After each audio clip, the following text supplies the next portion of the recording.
نحمده ونصلي ونسلم على رسوله الكريم اما بعد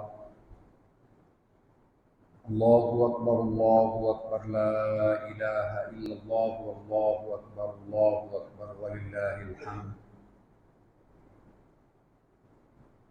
ذی الحجہ کا کل چاند نظر آ چکا ہے،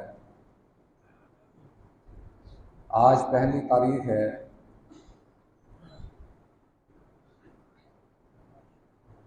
کل ذی الحجہ کی فضیلت کے بارے میں آپ کی خدمت میں ایک حدیث مبارکہ بھی پیش کی تھی، جس کا مفہوم یہ ہے، نبی کریم صلی اللہ علیہ وسلم نے فرمایا کہ اللہ تعالیٰ کو ان دنوں کے علاوہ کسی اور دنوں میں کیا جانے والا عمل اتنا پسند نہیں جو عمل ان 10 دنوں میں کیا جاتا ہے۔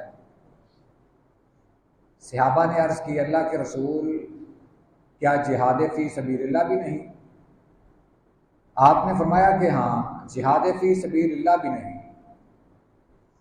اللہ کہ ایسا جہاد جس میں نہ تو آدمی خود آئے اور نہ آدمی کا مال واپس آئے، یعنی اس جنگ میں جہاد میں شہید ہو جائے، اس کی تو فضیلت ہی الگ ہے۔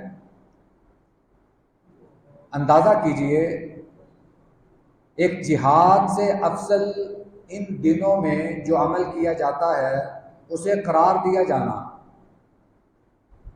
اس کی فضیلت کا اندازہ لگائیں کہ ان 10 دنوں کی فضیلت کیا ہے۔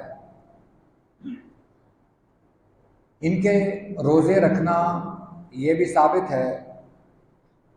ان 10 دنوں میں پہلے 9 دنوں کے مسلسل روزے رکھنا، ان کی بھی بڑی فضیلت ہے۔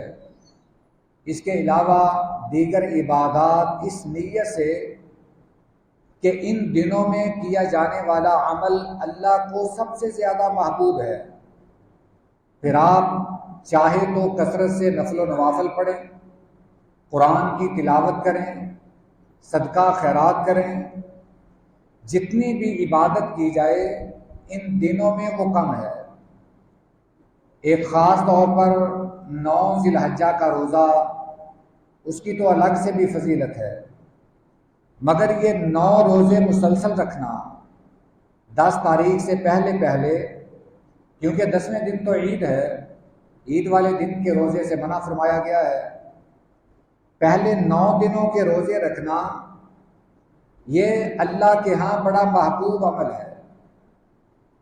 ویسے شریعت نے مسلسل روزے رکھنے سے منع کیا ہے سوائے رمضان کے۔ بعض روزے ایسے ہیں جن کی اجازت ہے، ان میں سے یہ 9 دنوں کے روزے بھی ہیں، 2 محرم کے روزے بھی ہیں۔ ان دنوں میں مسلسل روزے رکھے جا سکتے ہیں۔ بعض بھائی یہ بھی سوال کرتے ہیں کہ ان 10 دنوں میں یا عید جب ہم قربانی کرتے ہیں اس وقت تک اپنے بال وغیرہ نہ کاٹنا یا ناخن نہ کاٹنا، اگر کوئی بال اکھڑ جائے تو اس کا کیا فدیہ ہے، اس کا کیا کفارہ ہے؟ تو اس میں احرام والی پابندی نہیں ہے، صرف حکم بال نہ کٹوانے کا ہے۔ اگر کوئی بال اکھڑ جائے تو اس پر کوئی کفارہ نہیں، نہ آدمی گناہگار ہے۔ اسی طرح اگر ناخن ٹوٹ جائے تو وہ بھی اتارا جا سکتا ہے، اس میں بھی کوئی حرج نہیں، فضیلت میں کوئی فرق نہیں آئے گا۔ بعض بھائی یہ پوچھتے ہیں کہ اگر بال ٹوٹ جائے تو اس کا فدیہ کیا دینا پڑے گا؟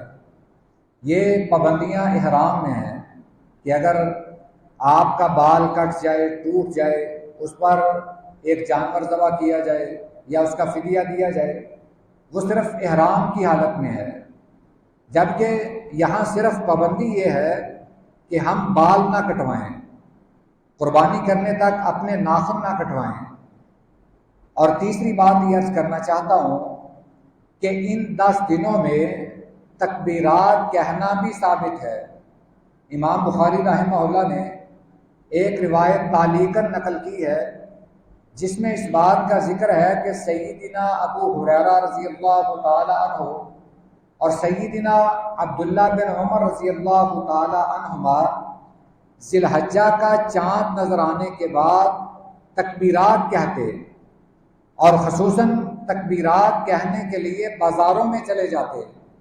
بازاروں سے مراد یہ مارکیٹیں ہیں جہاں لوگوں کا رش زیادہ ہوتا ہے، اس نیت سے کہ وہاں زیادہ سے زیادہ تکبیرات کہیں گے، ہماری آواز لوگوں تک پہنچے گی، وہ بھی ہماری تکبیرات سن کر تکبیرات کہنا شروع کر دیں گے۔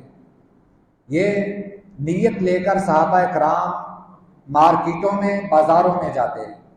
تو ہمیں بھی اس پر عمل کرنا چاہیے کہ ہم مسلسل تکبیرات کہیں، ہمیں جب فرصت ملے، وقت ملے، بلکہ اس کے لیے وقت نکالیں، ہم تکبیرات پابندی کے ساتھ کہیں، چلتے پھرتے، گھر میں، دکان میں، جہاں بھی ہمیں موقع ملے، وقت ملتے تو ہم تکبیرات کہیں۔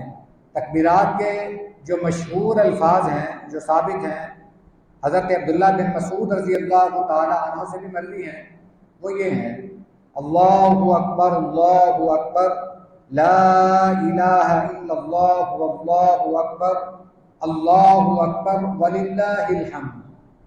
ایک مسلم شریف کی حدیث میں یہ الفاظ بھی ملتے ہیں جن کے ساتھ یہ تکبیرات اس نیت سے کہی جا سکتی ہیں: اللہ اکبر کبیرا والحمد للہ کثیرا وسبحان اللہ بکرۃ واصیلا۔